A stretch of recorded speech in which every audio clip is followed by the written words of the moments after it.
Imagine que Jésus décide d'aller chercher femme pour se marier. Qu'un célibataire réfléchisse comment Jésus allait faire. Il allait d'abord chercher la femme qui a la plus belle forme du monde. Jamais!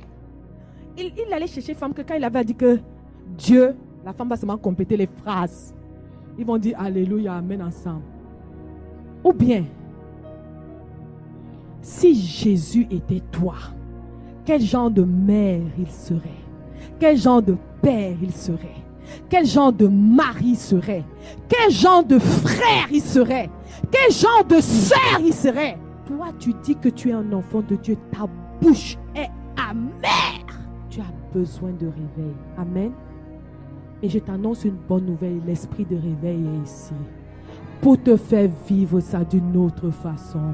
Pour te faire passer à un autre niveau. On va lire une petite histoire. Dans Jean 11. C'est l'histoire de quelqu'un qui va mourir. Et Jésus va aller le réveiller. C'est cette histoire que Dieu a utilisée pour me réveiller. En 2020, quand j'avais fait mes parcours en étant soi-disant chrétienne, pourtant, je savais dans mon cœur que je n'étais pas là où Dieu m'attendait. Je savais exactement la femme que Jésus voulait que je devienne. Je n'étais pas prête à payer le prix. Et Dieu va utiliser cette histoire pour me réveiller. Au nom puissant de Jésus, toi, Saint-Esprit, qui est l'esprit de réveil, je prie, toi qui dis qu'on ne peut donner que ce qu'on a. Seigneur, comme tu m'as réveillé, Papa, je prie que ton esprit de réveil utilise de simples mots pour parler à des cœurs, afin que Père éternel, il sache que ce n'est pas Nadège, mais c'est toi. Qu'il sache que ce n'est pas un homme, ce n'est pas une femme, mais c'est toi. Saint-Esprit de Dieu, tu es mort afin que l'homme soit sauvé et parvienne à la connaissance de la vérité. Père éternel, je prie que pendant qu'ils écoutent ton parole, que les oreilles s'ouvrent, que les cœurs se disposent, que les écailles des yeux tombent et que les vies changent et que les esprits se réveillent au nom puissant de Jésus. Merci Saint-Esprit, merci Saint-Esprit, merci Saint-Esprit. Si Jésus avait eu un enfant, c'est quoi que serait sa vie de prière? Jésus me demande de dire à une maman ici, depuis que tu as accouché, tu n'as même jamais pris du temps pour prier pour ton enfant pendant 30 minutes. Ne sais-tu pas, femme, que plus l'enfant est bébé, plus il est fragile. Depuis que tu as accouché, tu n'as jamais pris 30 minutes pour prier pour ton enfant. L'enfant que je t'ai donné. Ne sais-tu pas que c'est la femme qui montre la voie à l'enfant? Si tu prends ton bébé, si tu prends ta petite fille, si tu prends ton petit garçon, et que tu pries avec lui, et que tu lui dis, des paroles pour que Dieu le garde, que Dieu prenne soin de lui, que Dieu le guide, ne sais-tu pas que tu as gagné la moitié d'un combat difficile? Tu t'inquiètes pour ton enfant, mais tu ne pries pas pour lui. Tu te soucies de ton enfant, mais tu ne prends pas de temps de prière pour lui. Jésus me demande de te dire, femme, homme, répands-toi. L'Esprit de Dieu est ici pour que tu te répandes de ce que tu n'as pas pris le temps de veiller dans la prière sur cet être que Dieu t'a donné. Assemblée de Dieu, les gens se reconnaissent, je n'ai pas besoin de dire les noms. Parce qu'ils sont plus que 3, plus que 4, plus que 5. Qui se soucient plus de donner à manger à leur enfant, alors que leur enfant a aussi besoin de prier. Jusqu'à quand négligeras-tu de parler avec ton enfant? Ne sais-tu pas qu'il est attaqué? Ne sais-tu pas que ton enfant, que la destinée prophétique qui est dans sa vie, Satan la combat? Homme, femme, jusqu'à quand seras-tu négligent pour prendre soin de ce que Dieu te demande de faire? Quand Dieu te demande de changer, Dieu veut que tu changes pour que tu prennes soin de ce qu'il t'a donné. Quand Dieu te demande d'activer ta vie de prière, c'est parce qu'il sait qu'en activant ta vie de prière, l'Esprit de Dieu va te susciter des sujets de prière pour tes enfants, pour ton mari, pour ta soeur. La Bible dit qu'il n'y a rien qui arrive à l'homme de Dieu sans que Dieu ne l'ait prévenu. Mais toi, tu es un enfant de Dieu, que les choses surprennent. Tu ne dois pas accepter. Jésus est là. Et c'est lui qui me demande de te parler comme ça. Mets-toi des alarmes. Prends le temps. Tu préfères te plaindre de la situation de tes enfants plus que de prier pour eux. Est-ce que se plaindre a déjà changé une situation? Alors tais-toi et prie. Ces batailles se gagnent dans la prière. La Bible dit que nous n'avons pas à lutter contre la chair et le sang. Nous n'avons pas à lutter, ce n'est pas des combats humains. Ce sont des choses spirituelles. Même si tu ne sais pas prier, si Dieu voit ton cœur repentant, ton cœur disposé, ton cœur qui veut prendre soin de ton enfant, il va venir te donner les mots. Il va venir prier pour toi. Tu es une femme, tu es ici. Tu critiques ton mari tous les jours. Tu critiques ton mari tous les jours. Comment tu peux prier pour la conversion de quelqu'un et tu crois que je vais entendre alors que vous ne vous parlez pas dans la maison? Alors que tu sais qu'il boude. Comment quelqu'un peut-il changer alors que la lumière qui est supposée éclairer ces ténèbres s'est changée en ténèbres? Femme mariée. Ta prière, tu as l'impression que Dieu ne l'entend pas. Et Dieu te dit ici, je ne vais pas l'entendre tant que tu dors, sachant que ton mari a des choses contre toi. Humilie-toi encore. Parce que Dieu dit, je rabaisse les orgueilleux et je fais grâce aux humbles. Ça prend une seconde à Dieu pour convertir quelqu'un. Une seconde à Dieu, mais Dieu attend ton attitude. Ton attitude, qui t'a dit qu'on est une brave femme quand on est orgueilleuse? Qui t'a menti? La Bible appelle les orgueilleux des insensés. Les insensés, c'est eux les orgueilleux. Parce qu'ils croient que par leur attitude, parce qu'ils croient qu'ils peuvent faire quoi que ce soit par leur force. Ce sont des insensés. Ce sont des insensés. Ne sois pas insensé aux yeux de Dieu. Sois sage aux yeux de Dieu. Humilie-toi, Dieu va te relever. Et tu te dis, il me méprise trop, il m'écrase trop, il exagère. Sais-tu tout ce que tu as exagéré, Jésus t'a supporté? Le nombre de fois que tu as déçu Jésus, le nombre de fois où tu as menti Jésus, le nombre de fois où tu as donné rendez-vous à Jésus, tu n'es pas parti, ton mari t'a déjà fait tout ça. Tu veux-tu qu'on compte tout ce que tu as fait à Jésus? Tu veux-tu qu'on compte tout ce que toi, Marie, tu as fait à Jésus? Tout le manque de respect que tu as eu envers Jésus, je t'annonce que quand tu prends un engagement devant Dieu de changer de vie et que tu ne le fais pas, tu es comme ce mari qui se place devant sa femme et qui lui dit, je te promets, je ne recommencerai plus, et qui recommence. La Bible dit que Dieu va te peser avec la balance que toi-même tu auras pris pour peser l'autre.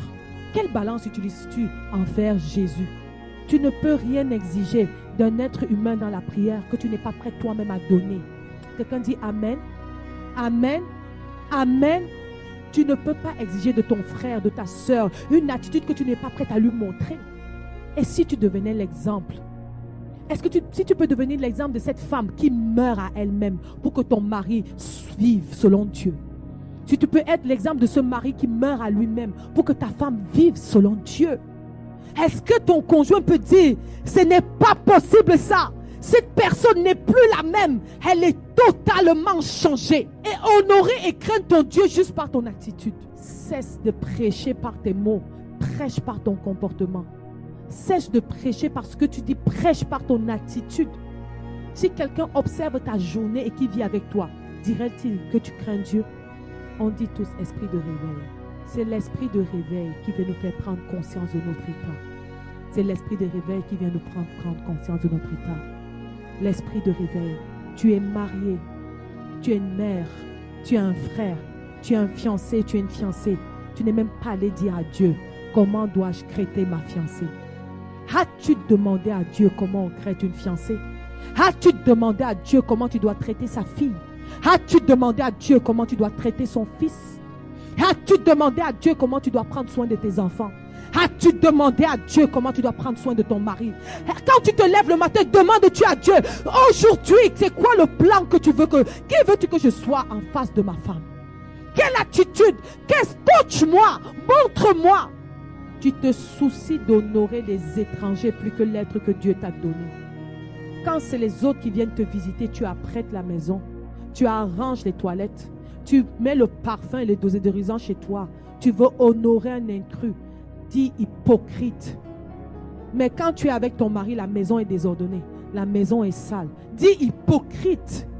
Hypocrite. Ça veut dire que tu honores plus les étrangers que le conjoint que Dieu t'a donné. Quand tu es avec ton mari, tu sens le bouc. Quand tu es dehors, tu te parfumes. Dis, oh insensé, insensé, insensé.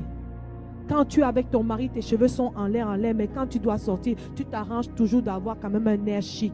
Dis insensé, insensé, insensé. Quand tu vois les enfants des frères et des sœurs, tu es gentil avec eux, mais toi-même tes enfants, tu es dur avec eux. Dis insensé. Est-ce que tu te demandes, qui es-tu auprès de ceux qui dorment avec toi? Qui es-tu auprès de ceux qui vivent avec toi? Quelle personne es-tu? La Bible dit que l'esprit de réveil, c'est l'esprit de Dieu, c'est l'esprit de vérité. Et Dieu te dit, si tu veux que je remplisse ton cœur, je veux que tu deviennes vrai. Tu dois être quelqu'un qui véhicule la vérité. La vérité, ce n'est pas le mensonge. Le contraire de la vérité, c'est le mensonge. Ne sois pas un mensonge pour les gens qui te visitent. Ne sois pas un mensonge pour les frères en Christ que tu vois une fois par semaine. Ne sois pas un mensonge pour les gens qui t'appellent une fois par mois. Sois toi, comme Jésus veut, devant quiconque te connaît. Qu'il dorme avec toi et qu'il ne dorme pas. Quelqu'un dit Amen. Amen. Amen. Esprit de réveil. C'est l'esprit de réveil qui peut venir changer les choses totalement en nous. C'est l'esprit de réveil qui peut nous enlever cette façade d'hypocrisie que nous sommes. C'est l'esprit de réveil qui peut nous m'empêcher de faire semblant de vivre heureuse alors que je ne le suis pas. C'est l'esprit de réveil. Parce que lui, il est l'esprit de solution. Il ne va pas seulement venir faire ça en toi. Il va venir te donner la solution. Amen. Amen. Jean 11. Jean 11. Jean chapitre 11. À partir du verset 1. Il y avait un homme malade, Lazare, de Béthanie, village de Marie et de Marthe sa sœur. C'était cette Marie qui oignit de parfum le Seigneur et qui lui essuya les pieds avec ses cheveux, et c'était son frère Lazare qui était malade. Les sœurs envoyèrent dire à Jésus, Seigneur, voici, celui que tu aimes est malade. Je vais m'arrêter ici. Cette histoire nous raconte que Jésus connaissait très bien cette famille. Et on dit ici que c'était la Marie qui avait oint de Jésus, avait le parfum qui coûtait si cher. C'est elle qui avait honoré de Jésus en essuyant les pieds de Jésus avec ses larmes, en essuyant les pieds de Jésus avec ses cheveux et en oignant ses pieds d'un parfum très très cher. Amen. Et vous savez, c'est quand tu donnes des choses sacrificielles à Dieu, comme ton cœur, parce que cette femme, ce qu'elle avait fait, si je lave tes pieds avec mes larmes, c'est quoi que je ne t'ai pas donné? Cette Marie, c'est elle, Marie de Béthanie. Cette Marie avait une telle vie de prière avec Dieu qu'elle pouvait se permettre de demander à Dieu de venir faire une chose exceptionnelle. Quelqu'un dit Amen. Amen. Si je te dis que Dieu exauce tout le monde et que Dieu bouge quand tout le monde l'appelle, je te mens. C'est ceux qui l'honorent, qui l'honorent. Comme cette femme avait honoré Jésus. Jésus maintenant cette femme se retrouve dans la difficulté. Elle peut tout simplement se tourner vers celui qu'elle a honoré et lui dire, s'il te plaît, viens m'honorer de ta présence. Ce n'est pas ce qui s'est passé. Continue. Verset 4. Après avoir entendu cela, Jésus dit, cette maladie n'est point à la mort, mais elle est pour la gloire de Dieu, afin que le Fils de Dieu soit glorifié par elle. Or, Jésus aimait Marthe et sa sœur et Lazare. Arrête-toi ici. Quelqu'un est malade, on t'envoie dire viens. On savait que Jésus était occupé, mais si on lui envoie lui dire viens, il est malade, c'est parce que c'est grave, n'est-ce pas? Mais Jésus dit que c'est pour la gloire de Dieu. Toute la difficulté que tu as jusqu'à maintenant, c'est pour la gloire de Dieu. La chose qui te dérange le plus, c'est pour la gloire de Dieu. C'est pour la gloire de Dieu. C'est pour la gloire de Dieu. Il y a quelqu'un qui est ici. La personne a une petite boule dans une partie de son corps. Et la boule parfois apparaît, disparaît. Qui a ça ici? Personne n'a une petite boule là. Parfois, c'est une boule qui est dans un endroit de son corps qui apparaît et qui disparaît. Elle n'est pas toujours là. Chez toi, c'est où ta boule? C'est dans ton aisselle? Parle, ma soeur. Bon, depuis quelques temps, c'est pas cette année, ça fait peut-être 2 ans comme ça, mais j'ai remarqué que à chaque fois, dans mon aisselle gauche particulièrement, c'est toujours là-bas, il y a comme une boule qui apparaît, ça me fait mal, puis quelques temps après, ça disparaît, après ça apparaît, ça disparaît. Donc, je pense que c'est moi, mais peut-être, je sais pas. Au nom puissant de Jésus, le Dieu qui a parlé de ta boule, qui te connaît, nous doit donner la puissance de dire à ta boule, boule, entends-moi, je te commande de partir d'elle au nom puissant de Jésus-Christ de Nazareth. Disparais et ne reviens pas. Au nom puissant de Jésus de Nazareth. Disparais, boule, et ne reviens pas.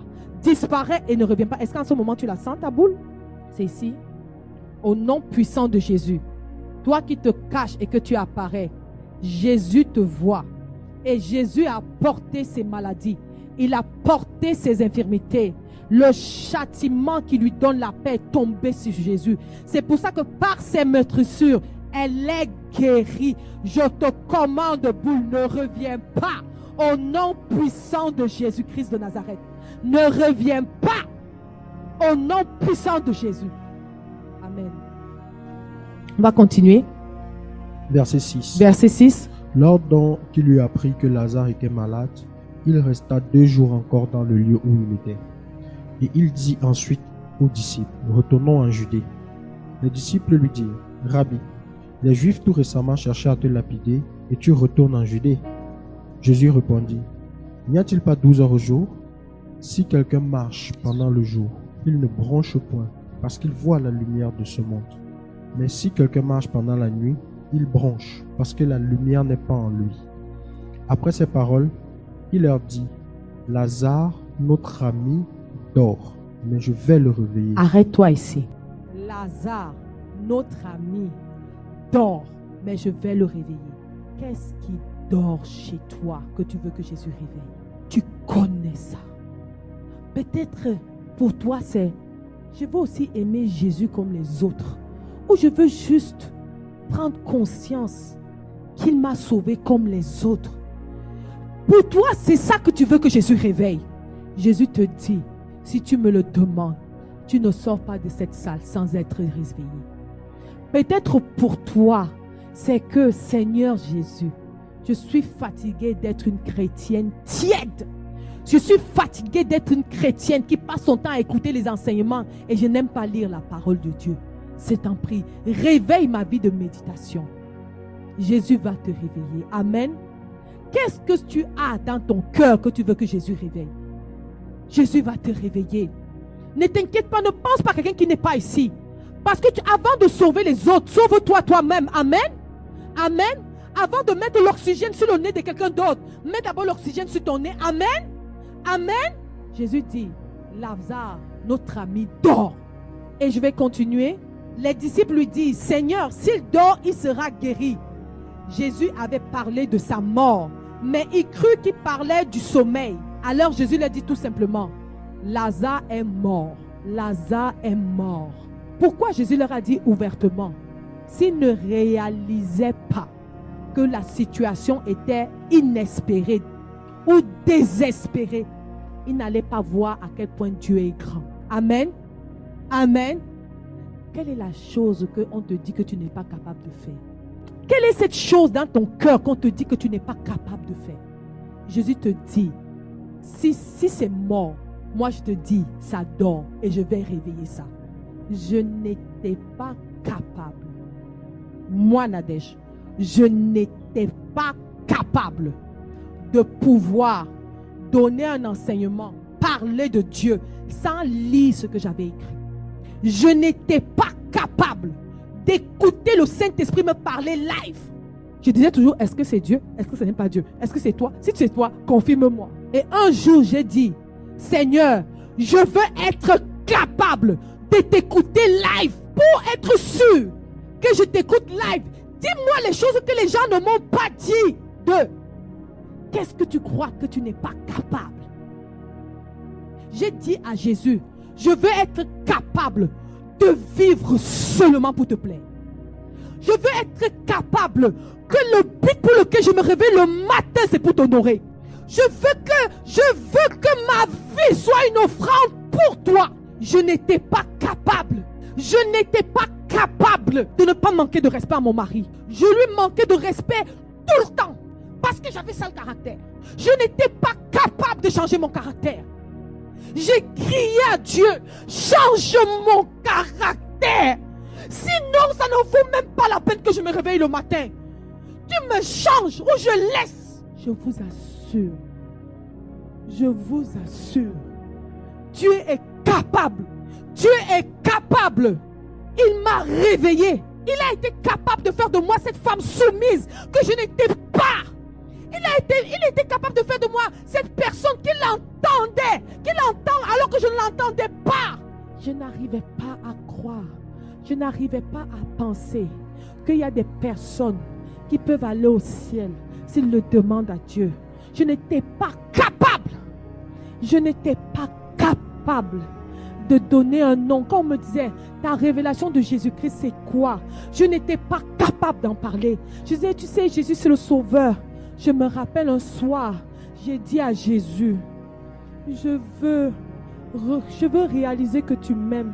Toute la Bible me dit que tu m'aimes, mais je ne le réalise pas. Même quand je dis que tu m'aimes, en fait, ce n'est pas sûr. En fait, c'est que je le dis parce que c'est écrit, mais ce n'est pas, je ne suis pas sûre, je ne suis pas convaincue. Comment je peux faire pour être convaincue? Tous les jours, je venais, Seigneur, révèle-moi à quel point tu m'aimes. À quel point tu m'aimes. Et puis, je me souviens ce soir-là, à la fin de ma prière, j'ai dit, Seigneur, si je pouvais te voir. Je me rappelle, j'ai senti dans mon cœur quelqu'un répondre, tu me verras avant que je ne revienne. Puis je me suis levée, je suis partie. J'ai dit, Jésus m'a dit que je le verrai avant l'enlèvement, gloire à Dieu. Puis j'ai continué ma vie. Je ne savais pas que le rendez-vous là, c'était le lendemain soir. Les prières qu'on fait. Si tu savais à quel point prier c'est important, tu passerais plus ton temps à prier que parler. Tu passerais plus ton temps à prier pour les gens que leur donner les conseils. Tu passerais plus ton temps à chercher, à voir ce que Dieu dit que de savoir ce que les hommes disent. Le lendemain, on avait une réunion de prière. Et puis on a commencé à prier. Et puis je suis tombée comme en transe. Et puis j'ai vu Jésus apparaître. Je ne vais jamais oublier. Je sais une chose. Pour moi, il est parfait. Ce que j'ai vu était parfait. À partir de ce jour, j'ai compris que l'amour qu'il ressent pour moi est parfait. Quand j'ai des difficultés, je me rappelle, le Dieu qui permet cette difficulté est parfait. Ça veut dire que cette situation pour moi est parfaite. S'il la permet, elle est parfaite. Cette révélation de l'amour que Dieu avait pour moi m'a fait que je ne suis plus jamais inquiète, quoi que j'entende, quand que je vois. Je sais qu'il y a un Dieu parfait. Son amour pour moi est parfait. Ce qu'il a prévu pour moi est parfait. Cette situation que tu travailles, quoi que dure, est parfaite. Qu'est-ce que tu crois que tu n'es pas capable? Qu'est-ce que tu crois que tu ne peux pas vivre avec Jésus?